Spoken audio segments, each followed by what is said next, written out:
And slowly, let us relax from the manifestation. If you are chanting the Mahavakya, you can slowly relax. Great.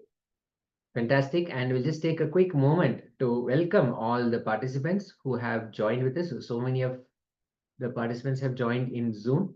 Ma Natana Priye, Ma Yang Yan Hong, Charmaine Muse, Ma Mahasatya and Paramasatya, Guik Shu Jing, Xiao Huang, all of you. We welcome all of you. And so happy, so glad that you are all part of this amazing journey of Paramashivoham.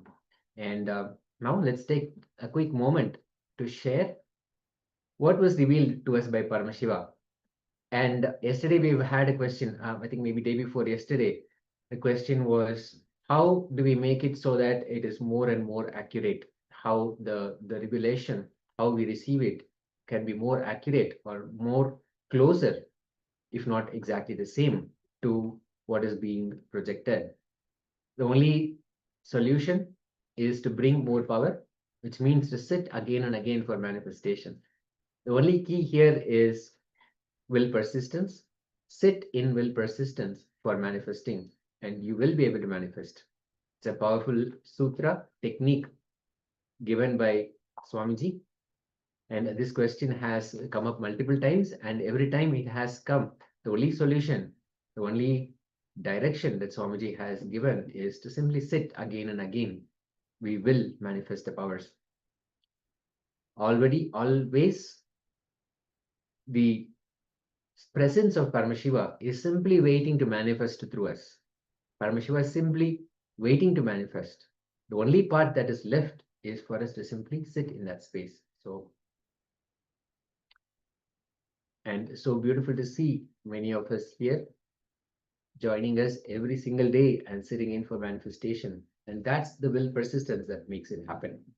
To achieve anything, we need that will persistence. Great, fantastic. So let us have a quick sharing moment from all the participants who were here and going through the manifestation, both here in Zoom and on YouTube. Let us quickly have a moment and share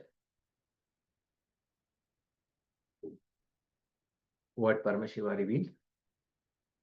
He reveals, he manifests, and know that it's not just this manifestation. When he is manifesting through us, his presence is filling our being. So much of healing, so much of powerful cognitions become part of us. So much of oneness, that beautiful space of oneness happens with Paramashiva, which gives us that much more power to manifest whatever we want in our lives. While we wait for the sharing to come, let's also get ready for the next round of our manifestation.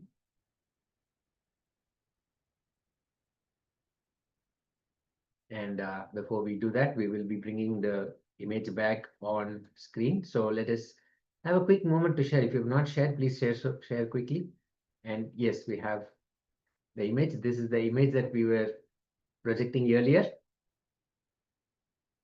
It's a very cute picture. Nice snow in the back, probably a reindeer. It's just taking a peek at the camera, probably not aware that there is a camera here, maybe or maybe not, maybe just curiosity, just looking through.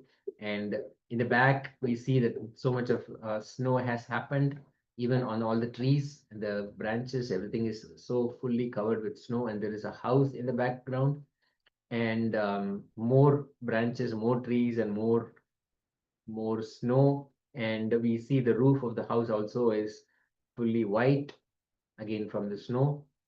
And we have a sharing from Yang Yan Hong.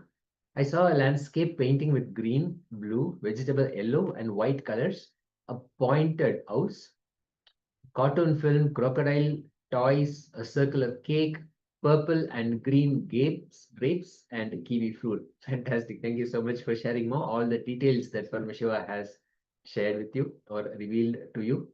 And as you can see, so many of the things that you have mentioned, the landscape painting with green, yes, definitely the whole thing is green, only that there is white color on the top, which also was revealed to you. I think you mentioned a pointed house or a painted house. I think that's both accurate. A pointed house, as in the house has a rooftop which is pointed. A cartoon film, probably something that something this reindeer or this stag or this beautiful animal was part of, was revealed something in that way. Actually, we were talking about Bambi just before, which is of course a cartoon film of about a deer. So yes, Ma, very much spot on. Yes, and again, so when you sit in manifestation, you will pick up so many things. Paramashiva is revealing so many things. Even what is happening in this space is being revealed to you. All the conversation, all the whatever being is projected. So the whole thing gets revealed to you. Fantastic. And the purple and green grapes, that's probably part of the seasons festivities that are happening, maybe in the house. That's something that Paramashiva revealed. Fantastic. Thank you, Ma. Thank you so much for sharing this. Now let us quickly enter into the second round, the next round of manifestation. Let us sit yet again in the space of oneness, having our eye bands on. Sit with the intention of manifesting the power of vision beyond sight, which reveals all objects and places. Sitting in oneness with the Supreme Pontiff of Hinduism, invoking his presence, just remembering Swamiji invokes his presence. All we need to do is simply remember. Remembrance invokes. Let us continue to chant the Mahavakya intensely. Om Nithyananda Paramashivoham. Om Nithyananda Paramashivoham. Om Nithyananda Paramashivoham. Continue to chant intensely.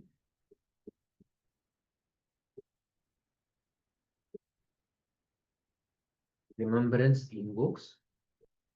Again, sit with that remembrance of I am Paramashiva. The image is being projected now. Let's start. Paramashivoham. Om Nithyananda Paramashivoham.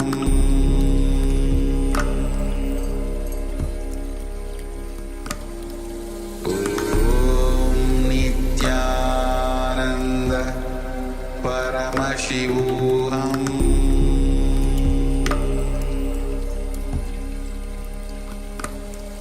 Om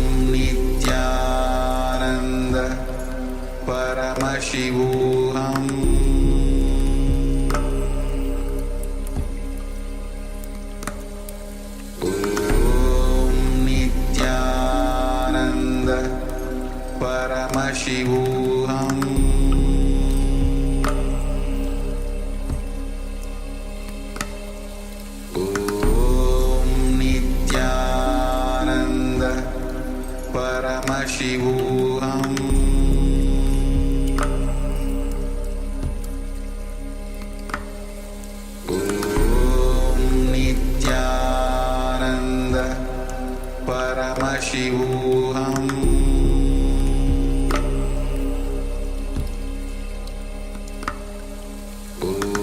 Om Nithyananda Paramashivoham. Paramashivoham.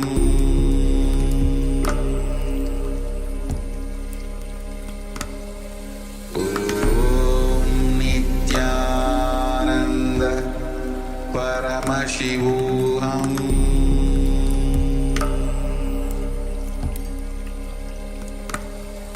Om Nithyananda Paramashivoham.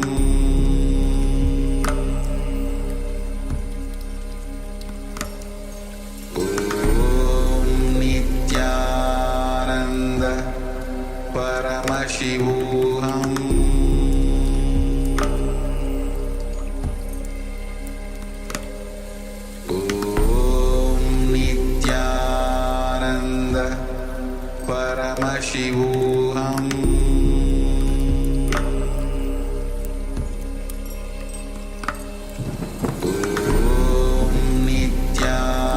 Nithyananda Paramashivoham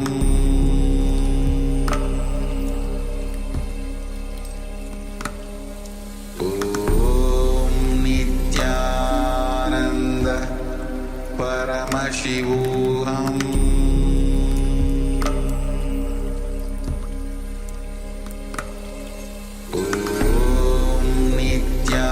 Nithyananda Paramashivoham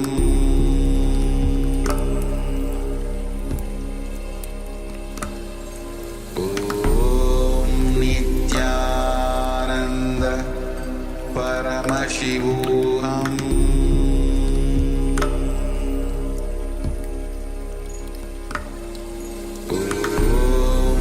Nithyananda Paramashivoham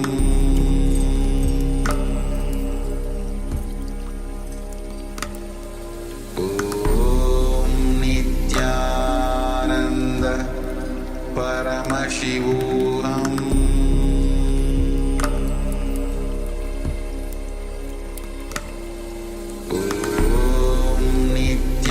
Nithyananda Paramashivoham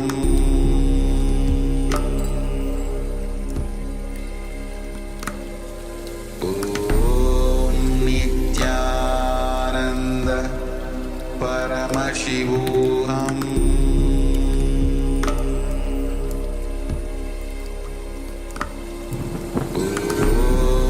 Nithyananda Paramashivoham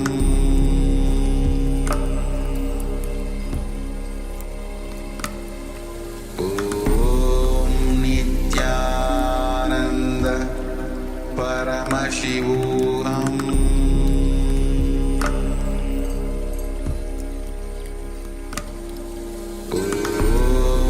Nithyananda Paramashivoham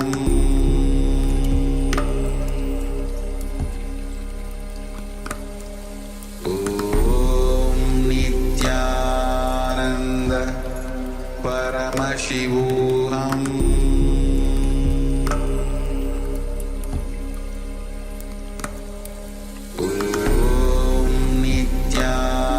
Nithyananda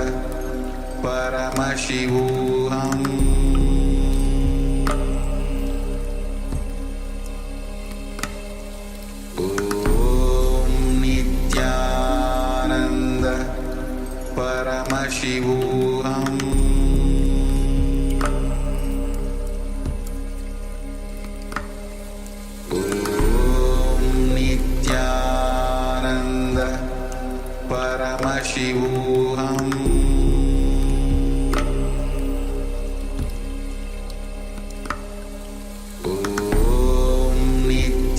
Nithyananda Paramashivoham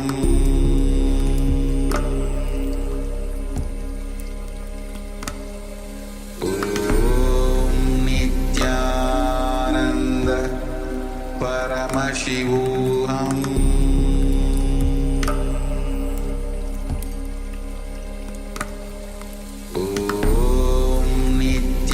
Nithyananda Paramashivoham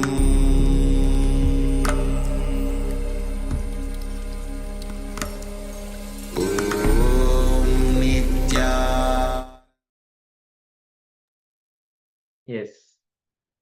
Let us slowly relax. If you're in the middle of chanting the Mahavakya, please relax. Great. Let's have a sharing moment again. Let's share what Paramashiva revealed to us. When we sit here in manifestation, he manifests, he reveals in so many different ways, as we have seen multiple times,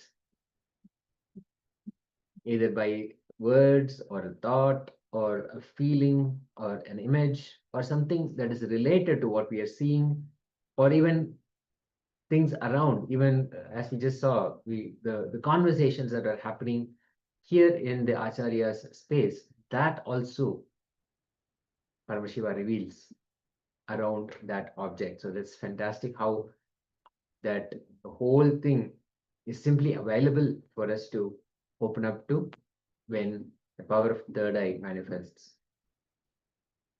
And always we need to remember that this power is not just for the class, the sessions here, every day, every moment, what you want in your life. Simply sit in that space of oneness and invoke the presence of Swamiji in your third eye region, and simply ask or simply direct what you need. You will see the reality around you simply alters itself to manifest what you want as reality. So it's a powerful technique, powerful process, powerful blessing and initiation given by the Supreme Pontiff of Hinduism. So we're also blessed and to be part of this exciting journey of Paramashivoham. And just quickly running through all the participants. If you have not turned on your camera, please do so. Please be on camera at all times and make sure the camera is on. And I will just give a moment for the sharing to happen. Or Yang Yan Hong, I think, is sharing. She's typing up. So we'll just give it a moment while we wait to bring that image back on screen. Today is going to be a series of powerful revelations and cosmic truths about Ananda Spurana as we introduced the segment, the day actually. The flowering of bliss within us. It's going to be the power of third eye and consciousness over matter that we will be manifesting today.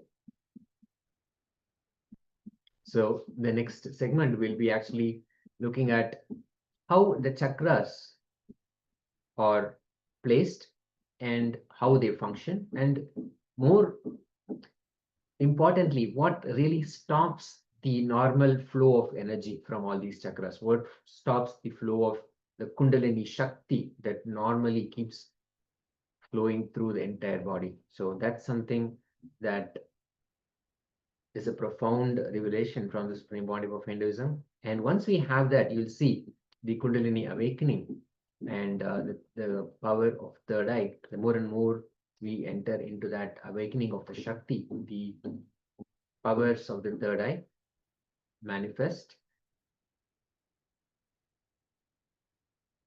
Swamiji has beautifully explained how the awakening of the third eye is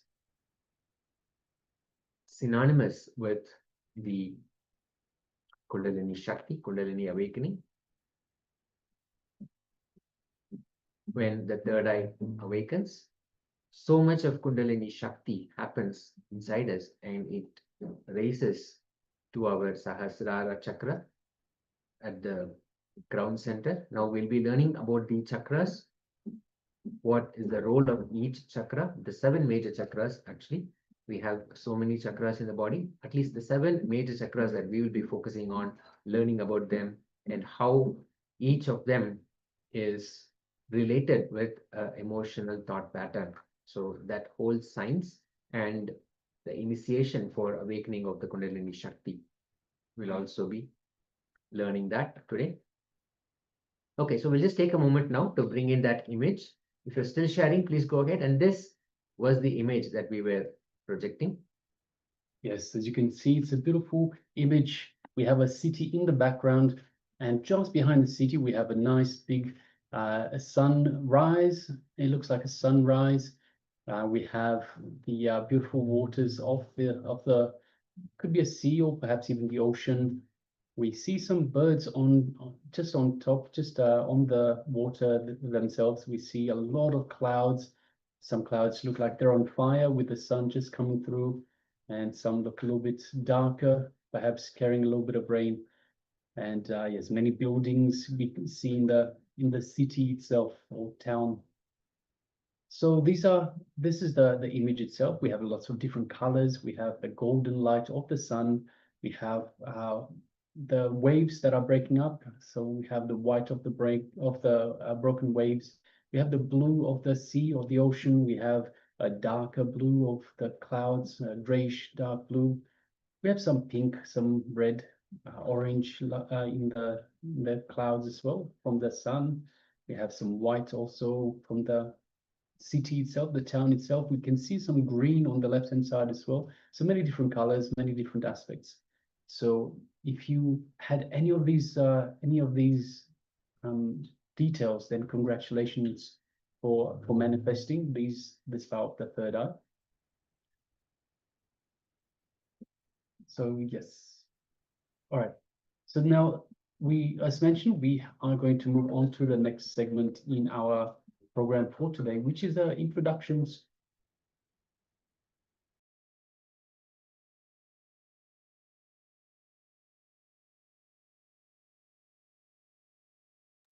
Yes, so we will be having the introduction to the chakras.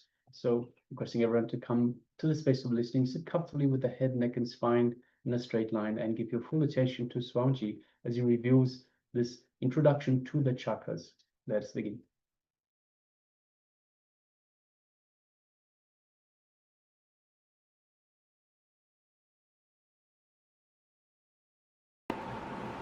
Most of us, we do not know how to operate this system.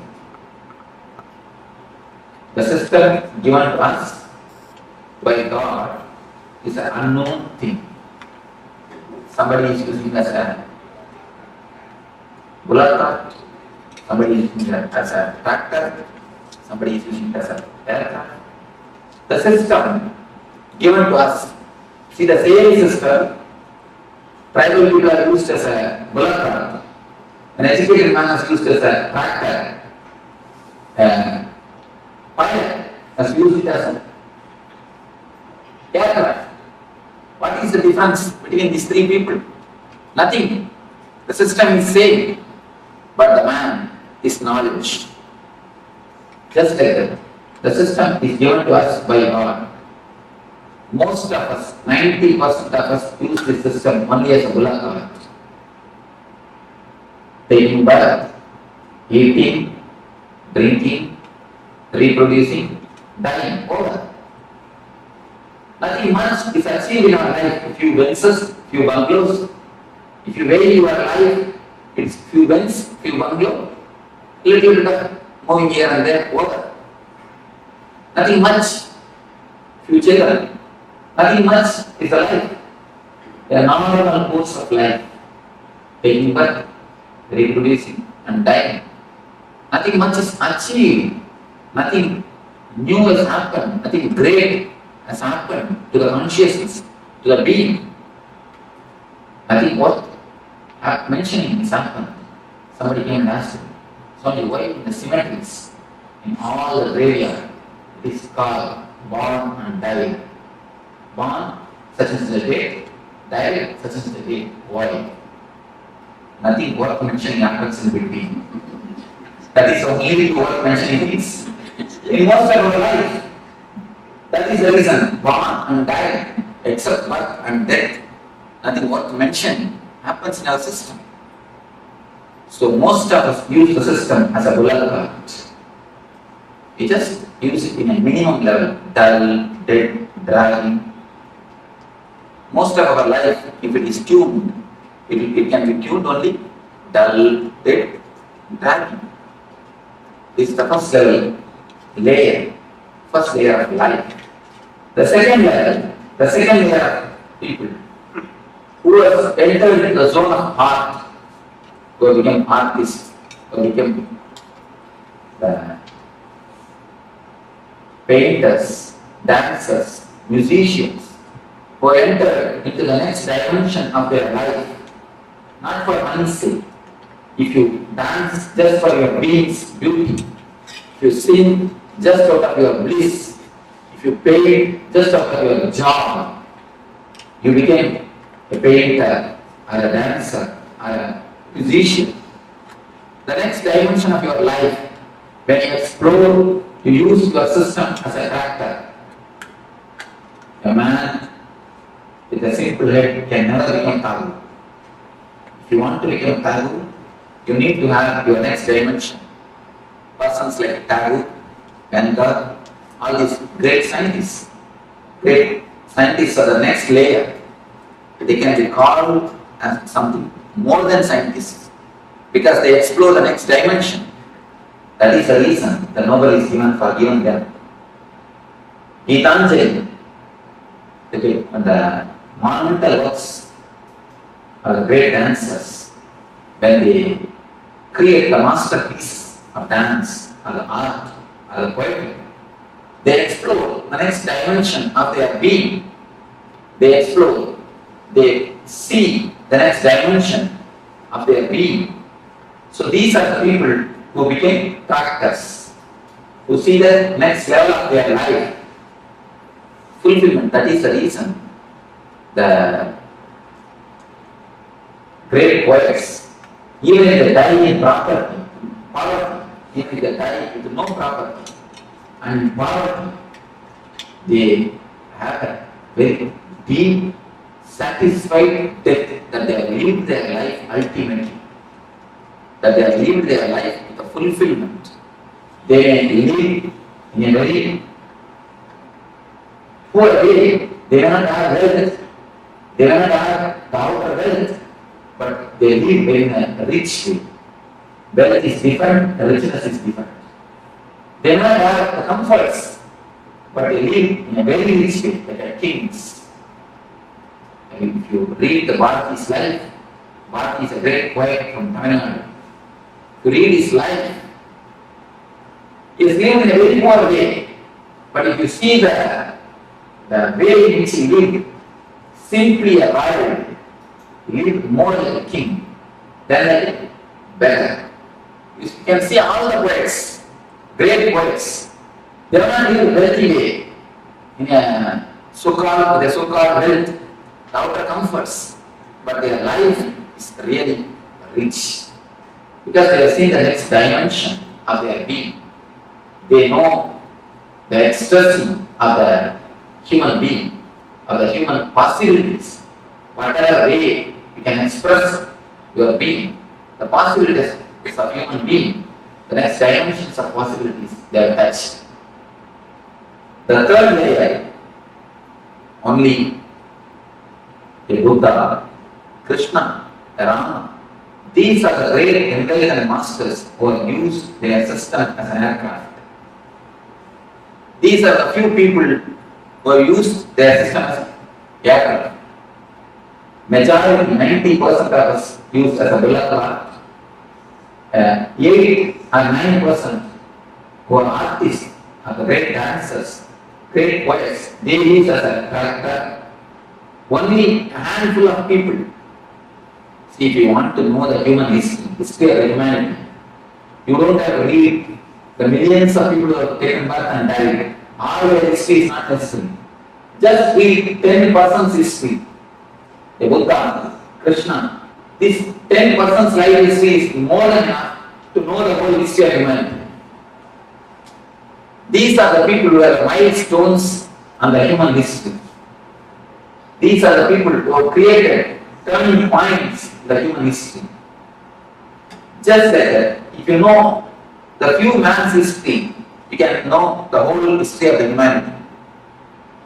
These few enlightened persons are the persons who have used their system as an aircraft.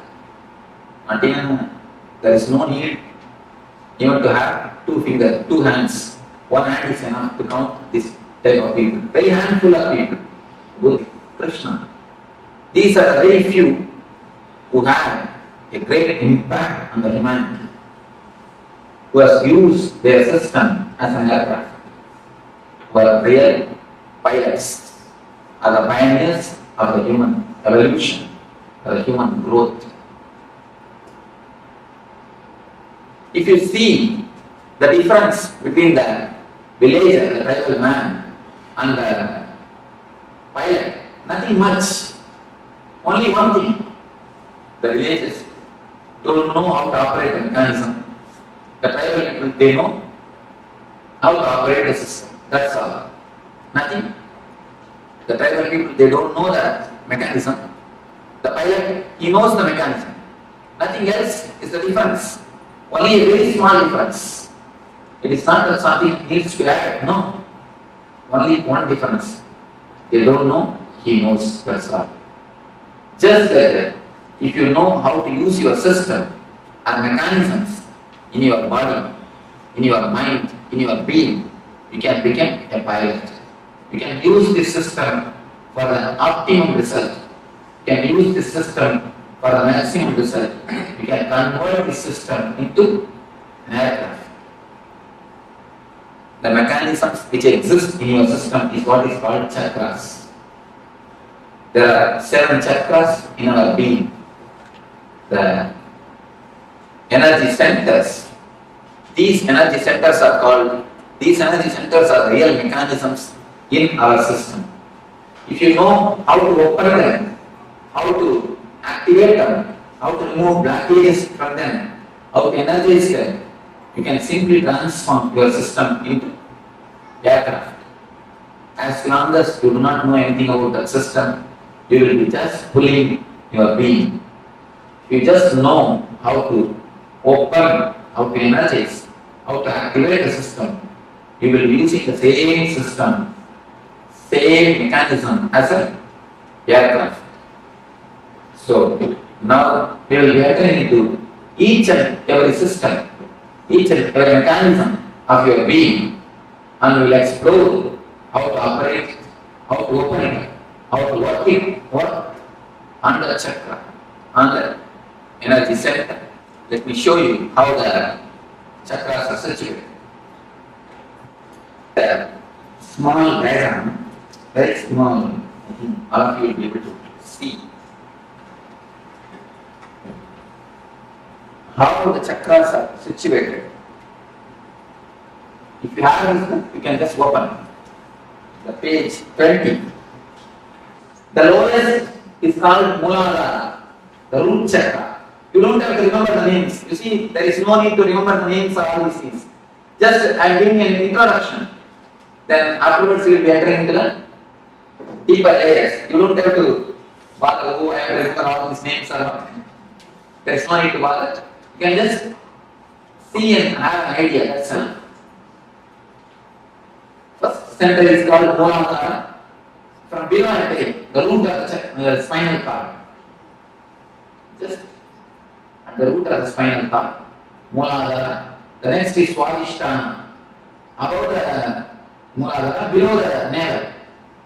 On the navel, Manipura. And in between the chest, Anahata. Then on the throat, Vishuddhi. And between the eyebrows, Anya. Top of the crown, top of the head. It is called Sahasrara. This much is enough. You know that, if you have a basic idea, few energy centers which exist in our being. Now, we are going to work on each and every energy center, each and every chakra is connected to some emotion of our being. You can see throughout the world, in all the languages, the love and the heart, these two words are used as synonyms. Am I right? The love and the heart, these two words are used as synonyms. Any language, it is not that all the languages are happened, are created in one time or one place. All the languages are created in a different space, in a different time. But around the world, almost all the languages have got the same expression. The love and the heart is used as a synonyms. Why? Something more than verbal connection exists between these two. Some experiential connection is existing. If you really observe, then you can understand. If you meet a friend after 10 years, your childhood friend, after 20 years, with whom you have a lot of very loving and sweet memories, Suddenly something will be flowing from here. You can observe. Have you observed, any of you? Suddenly something cool, very nice thing will happen here in the soul, and it will flow. If you meet a person whom you love after 10 or 20 years, after a long gap, something will happen here. That is the reason, because this is an experience for everybody.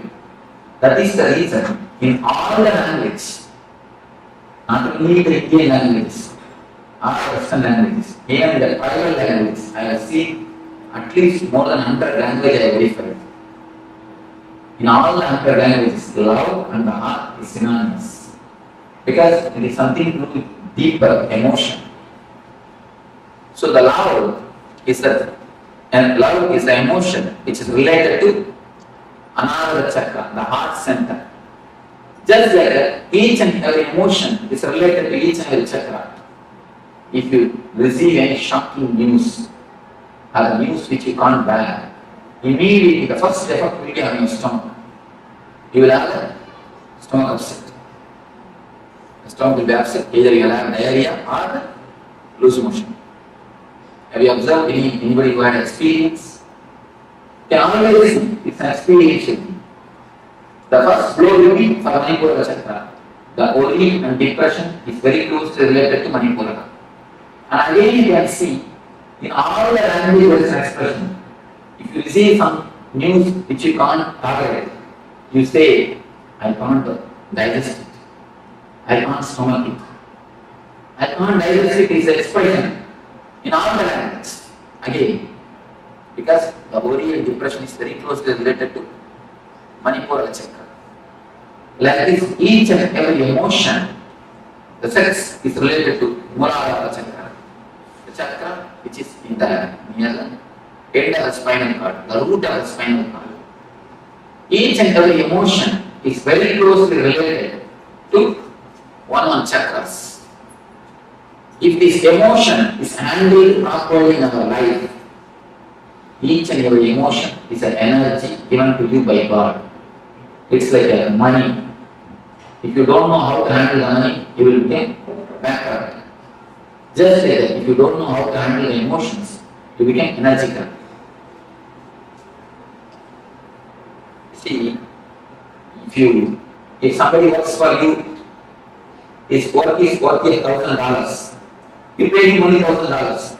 If possible, 900, never 1,100. That's what is a regular way of life. We give him $1,000, not more than that. But if he does a mistake, it is worth $1,000. How much of anger we pay him? At least $5,000 worth of anger we paid him. Anger is an emotion. It is valuable thing. If you can pay the anger just like the money, exactly how much is necessary, that much if you pay, you will never go energy card. That is the reason after shouting, we are so tired, we just fall on the sofa and have coffee. Because it's not a very big work. Just shouting is not a big work. But you feel so much you are drained.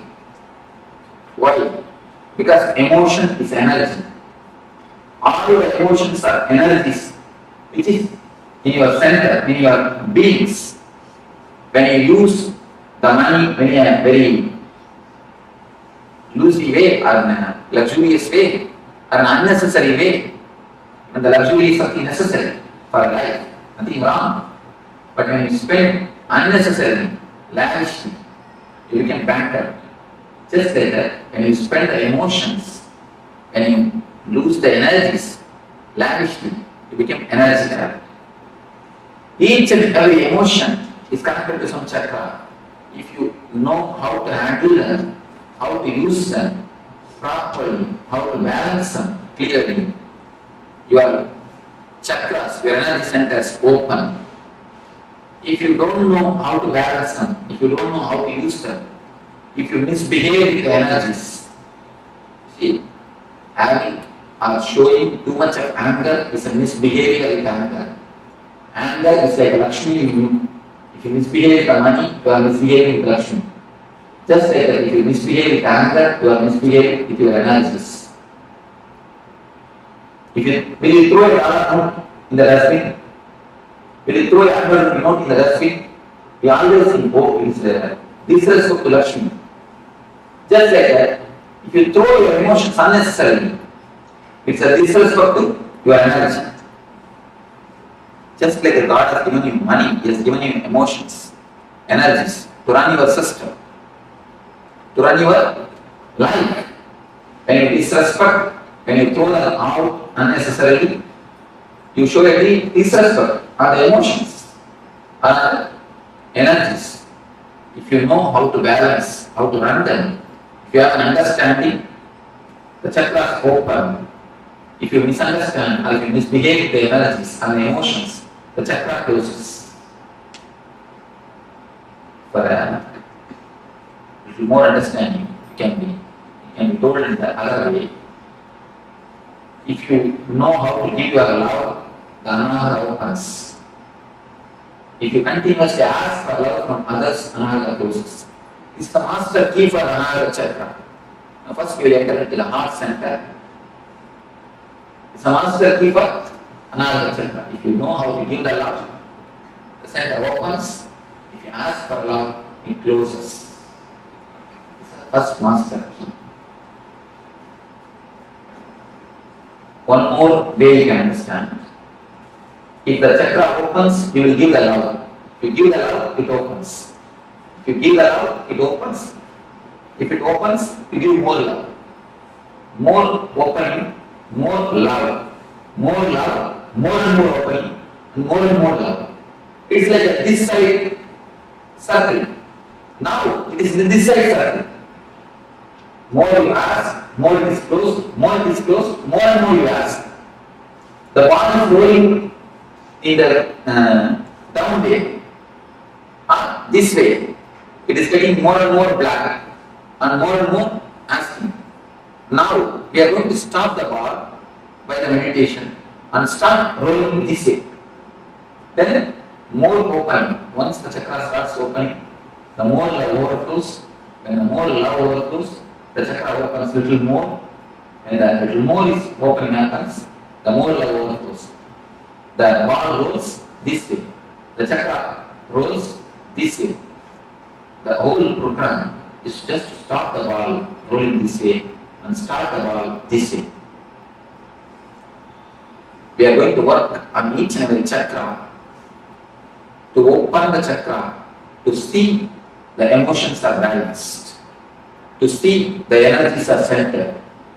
First, in each and every session, we'll have a small discussion on the chakra, then your meditation on the chakra. The meditations are taken from many religions. I wanted to prove all the religions are centered on the same thing, the one ideology, how to make you more joyful and more blissful. First, how to make you more joyful.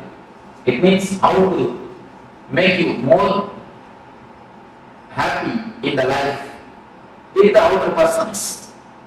And then how to make you more blissful. How to make you more blissful without the outer world. First, be joyful with the outer world. Then be blissful without the outer world. So this is the step, this is the reason why the meditation or the religions are born on this world. This is the central core of all the religions of all the world. That is the reason I have taken meditation techniques from Sri Vaishnavism, the religion preached by the great Vaishnavic masters. Each and every session we will have a discussion and then meditation. This year we will have 7 sessions on the 7 different chakras. Finally, tomorrow evening we will be having the energy darshan, which is the peak or pinnacle of this chakra. Later on we will be explaining what is energy darshan. Now let us enter into the Anahata chakra, the heart center. First question I receive is, people ask me, Swamiji, I haven't bypass surgery, will the chakra be as it is? Will the chakra be there? Whether you did bypass surgery or the angiogram, don't worry, the chakra will be there. Because it is not physical, it is more metaphysical. If you can give 2 more touches, I can show you. You have a ribbon, you can give me 3 ribbons. Next question. I'll show you how the chakras exist.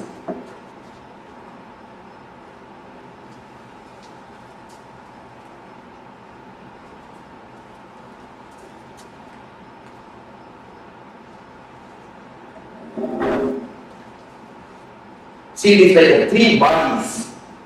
We have 3 bodies. Please be very clear. Don't think you have only one body. The one body which you are using now. The next body which you are using in the dream sessions. When you dream, you will be sleeping. This body will be lying in Chicago. But you will be dreaming as if you have gone to India. Then with which body you are going to India? This body is lying in Chicago only. But you are in India. How can it be? So the body which you are using to go to India, the subtle body, that is called Sukshma Sarira. The second layer body. One is physical layer, another one is Sukshma Sarira. The third layer of body is a Karma Sarira, which is called the causal body, which you use in the deep sleep. When you fall asleep without even dream or the wakeful state, in a deep layer, in the third layer. Now what you are using is physical body. What you use in the dream is subtle body. The body which you use in the deep sleep is called causal body. You have 3 bodies in your system. The 3 bodies, they meet and merge in 7 different points. They meet with each other. You can imagine the 7 knots in these 3 kerchiefs. If you can imagine the 7 knots, just 7 different knots in 7 different places. If you can imagine, that is the places which is called chakras. The 7 different knots. The 7 different knots are called chakras. The first thing we are going to enter is Anahata. Here also the 3 bodies meet and merge each other. In the book it is very clearly depicted. The 3 lines, they just meet near. That is the zone where the chakra is there. They just meet. Where chakra starts. So even if you undergo bypass surgery, the chakra will be there as it is without any blockage, because it is more metaphysical. This chakra is love. When you ask for love, when you ask for attention, please be very clear, I am changing the word from love to attention need. Because whatever you know as love is nothing but attention. If you say somebody loves you, what do you mean by it? He gives attention to you, that's all. He gives all his attention, or all his time, all his money, all his energy, or all his space to you. Attention is what we call as love. Actually, except a man who is enlightened, nobody can know what is really meant by the word love. Whatever we know about love is nothing but attention. If you say that he loves me or she loves me, what it means? She gives you enough attention. He gives you enough of attention. He gives you enough of his energy or money or whatever. Once the attention is given, everything else is slowly given. So the attention is what is called love in our language. When you ask, when you give your attention to others, the chakra opens. When you give your attention to everybody, whomsoever asks, when you leave overflow, this chakra opens. When you start giving, this opens. When you start asking, this chakra closes. You can just see, you can just scan your life. Almost all our life is just centered on the attention of the others. From the young age, we are trained, you can see the young kids, they will just put 2-3 steps and then they look at your face. If you smile, you agree for what they do. Then they do the next steps. Otherwise, they stop and they wait for your concern. You can see in the young kids, anything they do, just they look at your face for the confirmation, for your okay. Only when you say okay, they go for an ahead. They wait. Just like from that age, we start expecting the attention or the okay from the others. The same thing continues till our end. You can see in how many places you just wait or expect the others okay, others attention. You can see more than 80% of your decision is influence or it is waited. You just wait or you just ask for their confirmation, for the others smile.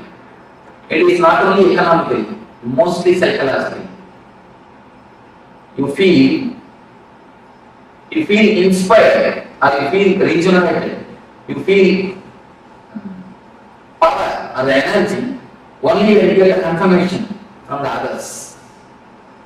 Each and every move of your life, you continuously see whether somebody confirms it or not. You wanted the smiling face of the other. Almost it's like a psychological slavery. In every step, you wanted the other to be the source of your inspiration. If you just stand, you just sit in your room and scan the lifestyle in which you are living, almost 90% of your decisions, 90% of your life is just for the other's opinion, asking the other's attention, expecting the attention of the others, expecting the opinion of the others. It is more like a signature campaign. Each and every husband expects a certificate from wife, good husband. Wife is expecting the certificate, the good wife. Parents, good parents. Son is expecting a good son. Each and every system we expect certificate from our brother, from sister, from father, from son, from everybody. Just to feel good, just to feel energetic, we expect the certificates. Only with a smiling face or with the certificate, we go next. We go ahead. See, adjusting or not adjusting is perfectly okay. There is a vast difference between adjusting and compromising. Listen thoroughly and you can contemplate on it thoroughly.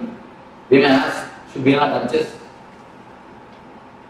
Adjusting is perfectly okay, but compromising is very bad. Just understand what is the difference between adjusting and compromising. Adjusting is like you have all your energy source or inspiration or the strength within you. Then you give your love, you adjust for the sake of others. It is perfectly okay. But compromising is, unless they are all supporting you psychologically, you will have no energy to run on your own. When you adjust in that zone, you are compromising. Most of our life, we have somebody else as a psychological strength for us. If he smiles at you, you have all your energy to run. If he does not open his mouth, if he doesn't smile, the whole day you will feel depressed. Have you observed any time? If he doesn't smile on you, as soon as early morning when you wake up, if he doesn't give his smile, whole day you will feel very low. If some of your boss, or the husband, or the wife, or the son, or the father, if some of them didn't give their attention or their smile at you, immediately you will feel low. It means they are the legs are there, feet for you to stand. A psychological slavery, psychological handicap feeling. I call it psychologically handicapped. In America, I saw so much of respect is given for the handicapped people. Everywhere you are parking for separate parking for handicapped, separate way for the handicapped people, separate bathrooms or restrooms for the handicapped people, everywhere. Physically handicapped is much okay, nothing wrong. But psychologically being handicapped is a simply sin. Please be very clear. I am giving a new definition for sin. Don't think sin is something what you traditionally understand. Sin is something scolding others, telling lie. Of course, that is different. But I am giving a new explanation for sin. Sin is psychologically dependent on others. That is the first sin. Because when you psychologically depend on others, you try to possess them. First, understand how many ways you have invested your energies on others. Most of our business becomes failure. Why you know? Till the business project comes to a shape, 90% of project is over. Till that time, you get a inspiration, a smile, or a okay from your inspiration source. At one point, if that is removed from you, if the inspiration source is lost, immediately the whole thing tumbles down and goes to pieces. Have you seen the children playing with a playing car? They just build a castle, they just build a house with a playing cars. If you remove one car, what will happen? At least the children are intelligent. They build their castle with their own cars. But you build a castle with others' cars. And he gives a certificate. A good husband, you collect that. Good wife, you collect that. Good brother, collect. Good sister, good son, good father. You collect all the certificates and try to build your personality. Just like a car's castle. And if anyone at any time takes away their certificate, removes their certificate, their source, what will happen? The whole personality just collapses. That is what I call depression. Most of your energy is centered on somebody else. Only if they say, psychologically you have a center, only if they say what you do is right. Even if it is right, you are not convinced. You ask for their certificate. You ask for their attention. That is the reason. Till the end, you don't feel you are independent. How much you speak about independence, how much you speak about freedom, it is all only the word. Only when you start loving others, when you don't expect the love from others, when you stop expecting the attention from others, you are really independent. Till that time, you are a psychological slave. Whatever you speak about independence or freedom, you are a psychological slave. Because your source of energy depends on others. Only if he smiles, you can run. If he doesn't smile, what will happen? You will not run. You will feel very low. You will feel very dull. You will feel very depressed. The source of inspiration, as long as the source of inspiration is somebody else, you cannot have your freedom, your Anahata cannot be active. Your energy center can never be totally awakened, totally alive.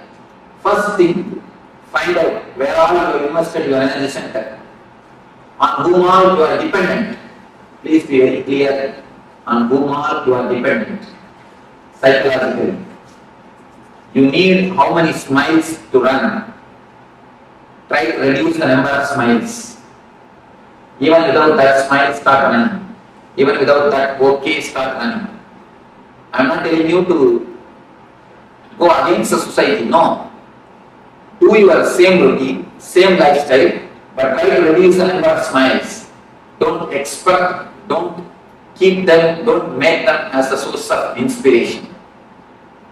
there are few things which you may not be able to drop at all, then at least keep them in a good rapport, so that at the time of emergency, let them not take away their cars. If they take away their cars at the time of emergency, then you fall into the real deep depression. So try to become independent. Try your best to be on your own. Try to center all your energy at your own heart, at your own source, at your own personality, at your own being. When you feel you are not able to cut or you are not able to run without one person's smile, understand that I am not able to run without these 2-3 persons. And at least keep a compromise with that 2-3 persons. You will know that I am compromising with the 2-3 persons. I am not serving them, I am compromising with them. Please be very clear. Don't expect any reward for your compromising. Many of us think, I have served my husband so many years, all these duties I did, but I never had any reward. He never did anything for me. Be very clear, if you really serve, always will have reward. But all our service is just compromise. He is the source of inspiration for us, so we compromise something. So be very clear, all your work, all your attitude of seva, we again and again tell, I took care of my son so much, I did so much for my son. After growing, he never did anything for me. He went away with his wife. Be very clear, if you have done really service, if you would have done really something, if you would have given, you would have never lost. We just give and take. He is the psychological support for us, so we compromise with him. Just scan or filter all your emotions, all your understandings, revise completely where all you have failed, where all when you take decisions, you are dependent on others. This one understanding can give you a tremendous strength on your own, to stand on your own, to run on your own. When you understand it's a slavery, you will never invest your energy on others. As long as you understand only problem, people say, Swamiji, I understand the smoking is bad, but I am not able to stop it. Then be very clear, never till you understand. If you really understand, you can never fight, you can never again smoke it. Do you say, I understand, if I put my hand in the fire, it will burn, but I am not able to resist the temptation to put the hand? You never say that. Once when you understand the hand, if I put my hand, if I put my finger in the fire, I will get burned. You never do it again. You always keep yourself away from the fire.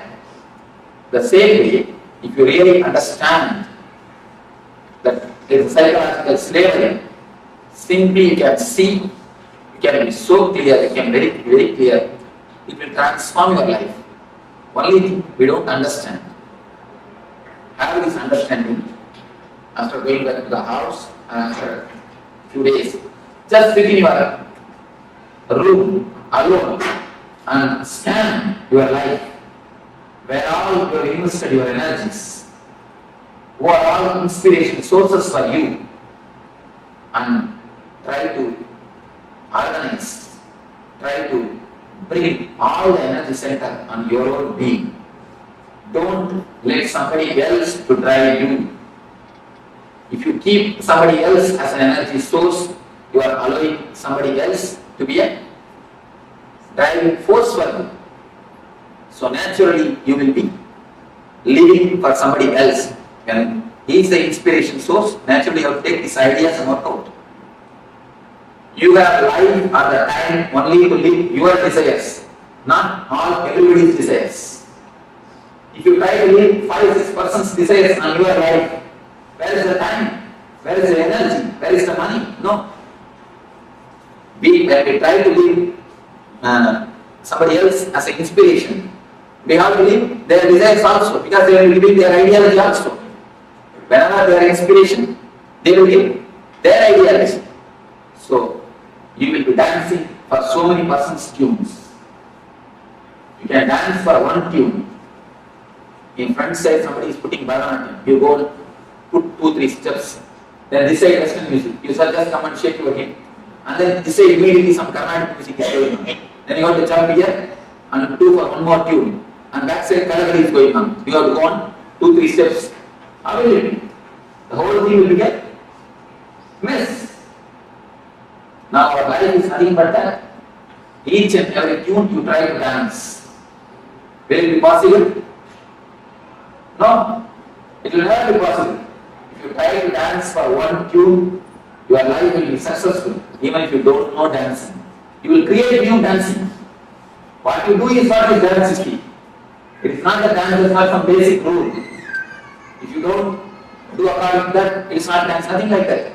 I have seen all the great dancers are unique. People who go beyond the rule and still if they maintain the grace, they are the successful dancers. People who maintain the rule, I have always seen they are only millions. In any field, when you go beyond the rule and still you maintain the grace or the beauty, then you are a successful dancer. Either in a classical dance or the Western dance. Go beyond the rule and maintain the grace, you are successful. So, anywhere, only when you have your individuality, only when you have yourself as a center, you can be successful. So, here is a beautiful meditation technique from a Tibetan Tantra, the Tibetan Buddhism, to center your energies. Now, the small understanding you have about this Anahata, then you will be entering into the meditation or the technique to center your energy. After the meditation, you will be entering into one by one sessions. Now, before entering into the meditation, we will have few minutes for question and answer. Of course, due to short of time, otherwise, generally I make everyone to question. Even if they don't have a question, I tell them at least tell few words. I try to, in my way, I keep the list. People who attended the other age, they know. I make everybody to ask, but now I think we will not have so much of time. At least few questions, I will try to respond to. Yes, A few things like if somebody says don't put the hand in the fire, we don't because we know it burns either by feeling it or by experiencing it. But at the same time, there are some things, though we know we shouldn't do it, but we are still doing it. It's like a psychosomatic because it's comforting and we really do it. One small story. One man came and told me, Swamiji, last week I read a book which explains very seriously the dangers of smoking. How they get cancer, how many problems come due to smoking. Then I stopped. I asked him, oh, you stopped smoking? He told, no, I stopped reading. See, actually, if you know very clearly the fire burns, you don't put your hand. The problem is, first when you put your hand in the lighter fire, you get burnt. Then you think, I think lighter fire only burns. If I put my hand in the water, it may not burn. Let me check. You put your hand on the oven. Then, oh, oven fire also burns. I think if I can put my hand in some other candle, let me see. You put your hand in the candle. Just like that, you try each and every fire. Finally, when you understand all the fire burns, your body will be burned. Because the age will be over. You end up in that age, your age will be over. It's more like that. The understanding is not deep. If the understanding is deep, you can never go beyond it. We don't allow the understanding to sink deeply. See, whenever you receive some intellectual conclusion, you don't allow the intellectual conclusion to work on your emotional layer. If you allow the intellectual conclusion to work on your emotional layer, you never go beyond it. The allowing the intellectual conclusion to work on the emotional layer is what I call it meditation. Meditation is nothing but allowing the intellectual conclusion to sink deeply into the emotional layer. Now you understood few things. If you meditate, that time, the meditation technique will allow the intellectual conclusion to sink deeply into the emotional layer. That's what they call in Vedanta, Shravana Manana. Shravana means listening. Manana means allowing it to sink deeply. Most of the time, we don't give space or the time to allow the intellectual conclusions to sink into the emotional layer. So once the intellect is allowed to sink into the emotional layer, you will always see Nithyananda, transformation happens. It should not be done. No desire should be suppressed. No transformation can be done. It should only happen.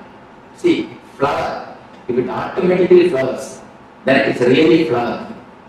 If you just open a lotus, in many temples I have seen they open the lotus, and the floweriness will be missing in the lotus. The floweriness will be missing in the flower. Only if it blooms or if it flowers by itself, it has got beauty. You can do few things. You can allow the transformation to happen. You can put them inside and wait a little bit. You will see the transformation happens.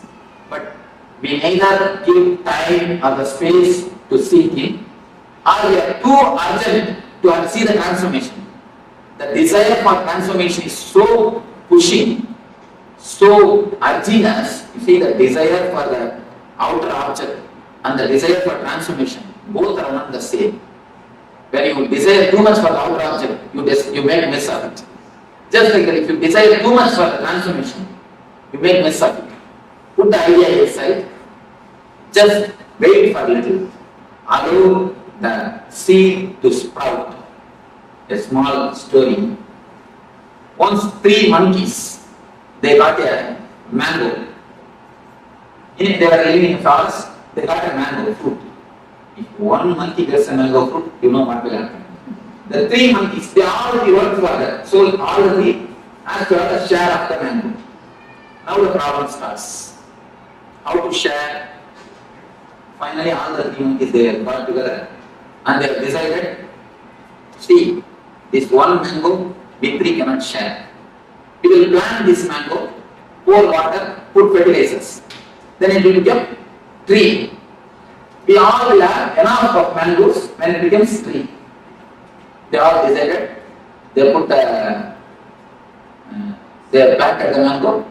See, the first one he took the responsibility of pouring water, the next took the responsibility of putting the manure or the fertilizer, the third took the responsibility of security of the seed. All of you are doing their duty so religiously for 6 months, for more than 6 months. Still the seed has not sprouted. So all 3 called for a conference, all the 3 sat together and they started discussing. The first one he told, you see, every day I am pouring the water religiously. Every day morning I pour water. Not even one day I missed. I miss my morning walk, but I never miss pouring water. I don't know what is happening. The next month he told, every day 4 o'clock I put the manure and fertilizers. I don't know what is happening, why it is not coming. The third month he told, you see, 24 hours I stand here as a security. I don't go anywhere else. And not only that, above all, every day I just dig it out and see how it is going. You see, every day when you dig it out and see, you can never sprout. Pour water, put manure and wait for a few days to sprout the seed by itself. Just like that. We listen something now and we do meditation for 20 minutes. Immediately it's for, oh, still now nothing has happened. Still now transformation has not happened. So wait for some time. Give a little space for the seed to sprout. Allow the conclusion to sink in and do the meditation. The conclusion is the seed. Meditation is the manure. Just give a little bit of space or the time to seed to sprout. Otherwise, we will be digging just every day and see what indication we will be doing the same thing. Just the digging itself will drop them, will stop the sprouting. Digging creates a guilt. You see, I have seen many people, as soon as you hear these things look so nice and so well put, immediately you start working it out. When you start immediately, naturally you will feel you will have one or two pitfall. Then you create a guilt, oh, I am not able to do, I am not able to see. The guilt that I am not able to stop smoking creates more trouble than the smoking itself. The guilt becomes so deep thin layer in your life. You decide, I cannot put all these things into the life. I cannot practice. The Swami can practice because he has lived all his life, but I cannot practice. You come to a conclusion that these are outdated ideologies. These cannot be practiced just by one or two pitfalls. That's the reason I'm telling you, allow the transformation to happen. You will see it always happens. I have not seen single seed die. Maybe in the outer world, seeds may die. In the inner world, no seed dies. Around 5,000 years ago, at the end of Mahabharat War, the ancient enlightened Hindu civilization consisted of 10,000 Hindu traditions, or sampradayas, that existed in 56 Hindu nations, 200 Hindu kingdoms, 1,700 Hindu provinces that covered more than 6 million kilometers square of Asia. The Supreme Pontiff of Hinduism, SPH, Bhagavan Sri Nithyananda Paramashivoham, is the reviver of Kailasa, this ancient enlightened Hindu civilizational nation. Kailasa is an unbroken cultural, religious, historical, civilizational, and sovereign continuing revival of multiple of these historical Hindu sovereign states and Hindu ecclesiastical entities. The unbroken continuity of these ancient Hindu nations through Kailasa results in the legal recognition of Kailasa as per the international customary law, particularly the Doctrine of Continuity. The international law, the Doctrine of Continuity, implies that upheavals and revolutions within a country, changes in government, territorial adjustments, measures taken. Yes, welcome back. These wonderful revelations by the Supreme Pontiff of Hinduism. Introduction to Chakras. So Swami has told us exactly what chakras are, how they form, and also how they influence you. So just a brief introduction. And now we are going to jump into the activity for this introduction to chakra. And understand that, once again, the chakras are subtle energy centers of our body. So to start off with, what we will do is we'll display an image with the chakras, and we request everyone to please draw the outline of a person with all the chakras, where they are, and of course next to them the very chakra name and location. Yes, so we'll be projecting the slide, and let's not bother about how the image comes out. It can be as close to this as possible. The outline is sufficient, but more importantly, mark the locations of each of the chakras, and we're just projecting the image right now, so you can note this down. Let's get started.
Yes, you can relax now. So please make sure that you keep this with you, because it is we will refer to this to these chakras throughout today and throughout the program as well.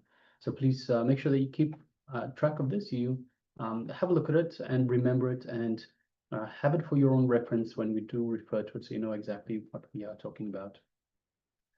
Now, understand that disease is only an imbalance in these chakras, in the chakras. So when we have the chakras that are in balance, we are healthy. When there is an imbalance in these chakras, there is the disease, because our body and mind are rooted in our inner consciousness. So this is important.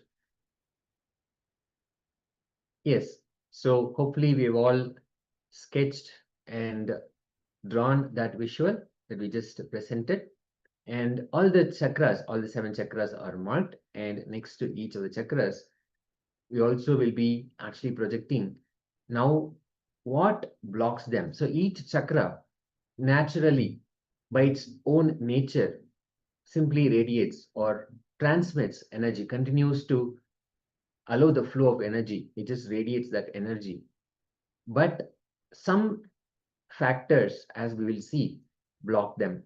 Some thought currents, some specific thought patterns block them. So what we'll do now is we'll be projecting the complete table of the name of the chakra and what causes blockage in the chakra, and then also what unlocks when there is a blockage, how to unlock it, what really we can do to unlock, and the powerful cognition, which is the key that enables the unlocking to happen, given by the Supreme Pontiff of Hinduism. So this is the table of the entire science of the chakras. This is everything put together in one concise table here. So note this down, because this is the essence of everything that we will be learning and will be working on today. And of course, all of these things will be going into a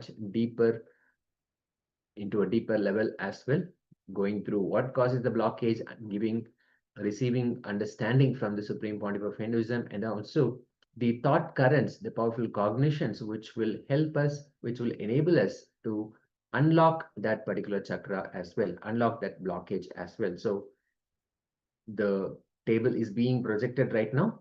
Please go ahead and mark this down, note this down, and keep this for yourself in your own notebook. So it is available for you whenever you would like to review it or just go through it. So let us start.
Yes, hope all of us have been able to note this down. As we see, the Muladhara chakra, which is at the base of the spine, is blocked by greed and lust. And what unlocks it is when we drop our fantasies and we welcome reality as it is. When we move from perception to reality, that's the powerful cognition that the Supreme Pontiff of Hinduism is giving to unlock this chakra. The Swadhisthana chakra gets blocked by fear, especially the fear of death. When we face fear, face death itself, the chakra gets unlocked. And the powerful cognition is fearlessness is not the absence of fear, but it is the courage to handle fear. The Manipura chakra gets blocked when we constantly worry. And when we stop worrying about our worries, this chakra gets unlocked. All our worries are nothing but a collection of words in the language or languages that we know. So this is the powerful cognition. And for the Anahata chakra, which is at the heart center, seeking attention and love from others blocks this chakra. And when we express selfless love without expecting anything in return, this chakra gets unlocked. The powerful cognition is responsibility gives our tremendous control over our lives and makes us a leader. So when we take responsibility for others, that gives us tremendous control over our life and makes us a leader. The Vishuddhi chakra gets blocked by comparison and jealousy. And when we exhibit our individuality without worrying about others, this chakra gets unlocked. And the powerful cognition is you are unique. The Agnya chakra, located at the third eye center between the eyebrows, gets blocked by seriousness and ego. And when we carry innocence, simplicity, and intelligence, and shedding all forms of ego, when we shed all forms of ego, the chakra gets unlocked. The powerful cognition is drop your ego and dissolve in the divine. The Sahasrara chakra, located at the crown center, is blocked by discontentment, and gratitude is what unlocks it. The powerful cognition given by the Supreme Pontiff of Hinduism is when you do not take life for granted and be sensitive and appreciate everything around you, this chakra gets unlocked. So, powerful cognitions, and we have gone through a quick overview of all the chakras, what blocks each of them, and what gets them to unlock, and the powerful cognition given by Swamiji.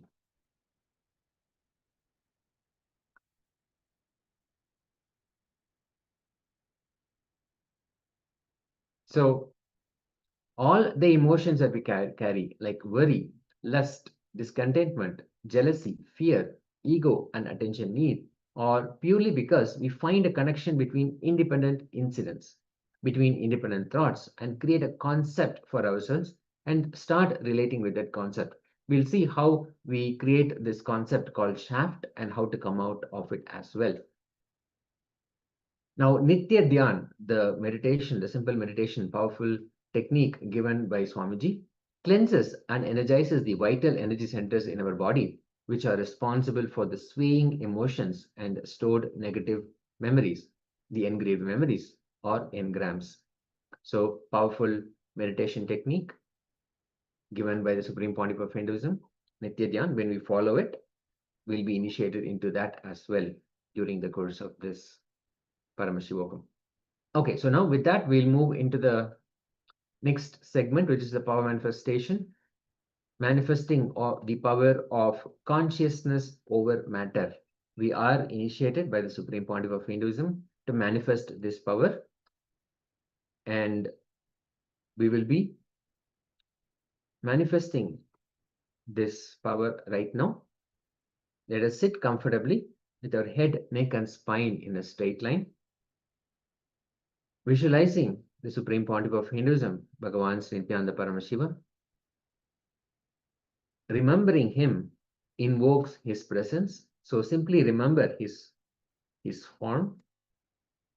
It may be a powerful moment for you whether you had an initiation or simply darshan or a powerful cognition you received when you watched his satsang. It may be anything, but just remember his presence. We'll quickly read the Shastra Pramana, the scriptural reference for the power of third eye.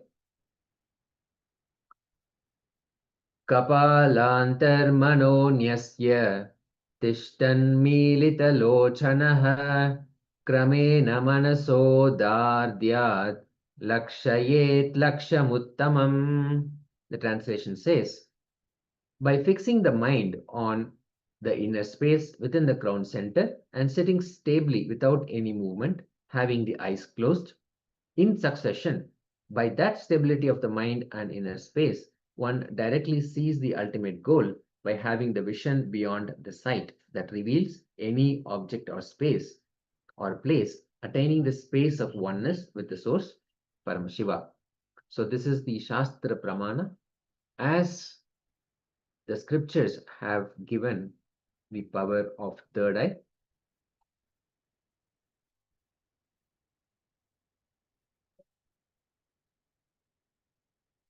So here, let us sit comfortably.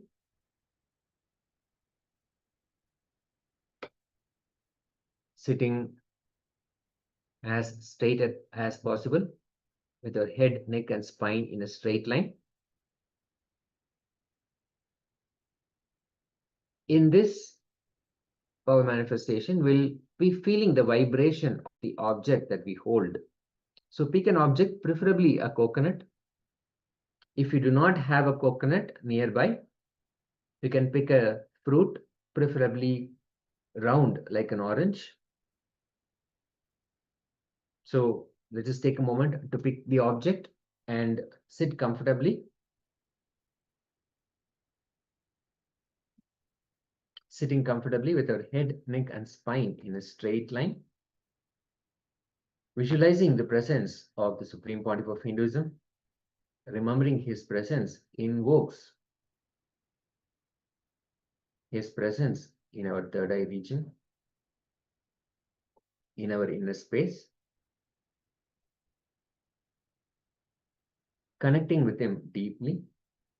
Now, hold the object, either it is a coconut or an orange or any other round object suitable for you to hold in your hands. You can just keep that object on your palm. Just simply hold it. With its space of oneness with Paramashiva, with the Supreme Pontiff of Hinduism, have this same space of oneness with the object on your hand, on your palm. Deeply connect with that object.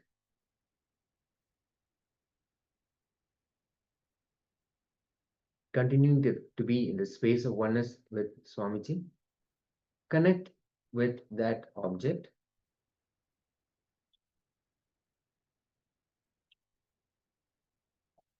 The easiest and powerful way for us to stay in oneness, experience oneness, is to chant the Mahavakya.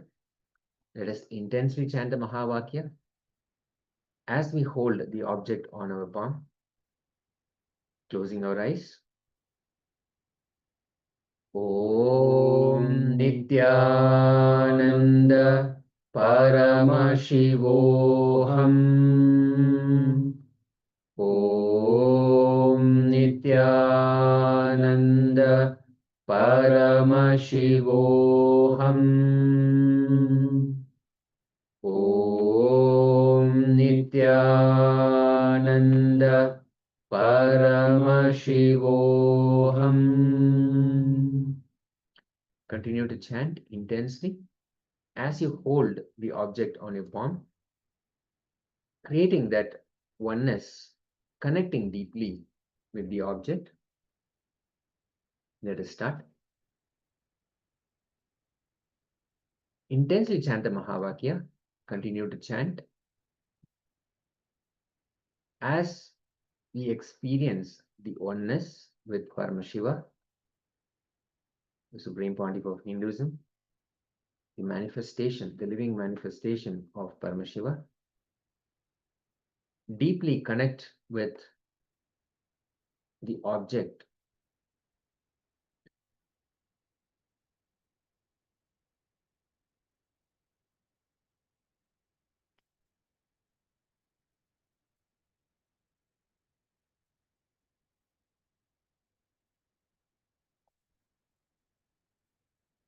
continue to remain in that space as you chant the Mahavakya. Om Nithyananda Paramashivoham. Om Nithyananda Paramashivoham. Om Nithyananda Paramashivoham. Continue to chant intensely, holding the object on your palm, deeply connecting with the object.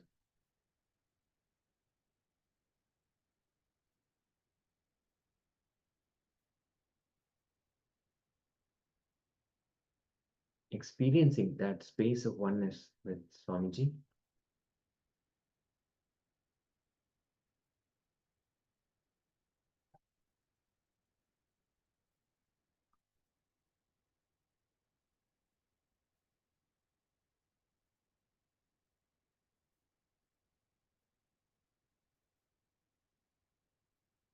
Om Nithyananda Paramashivoham.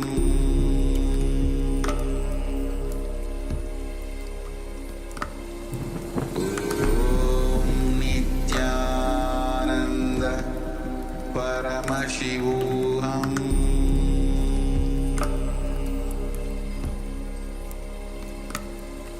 Om Nithyananda Paramashivoham.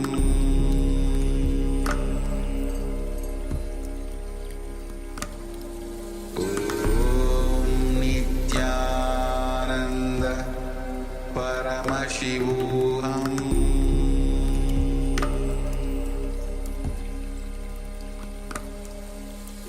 Om Nithyananda Paramashivoham.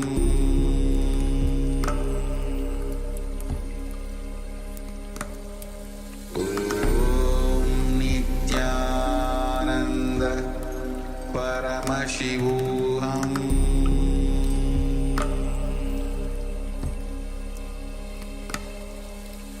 Om Nithyananda Paramashivoham. Om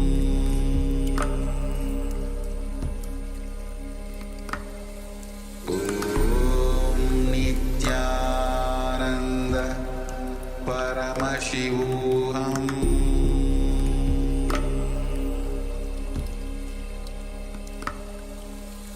Om Nithyananda Paramashivoham.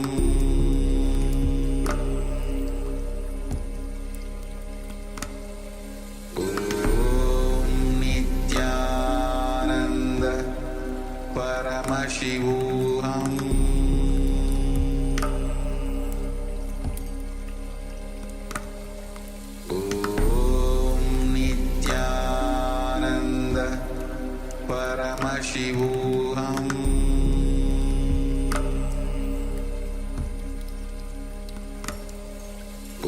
Om Nithyananda Paramashivoham.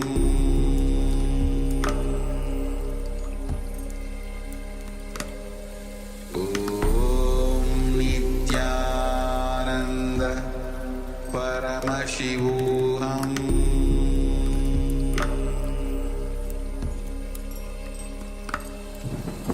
Om Nithyananda Paramashivoham.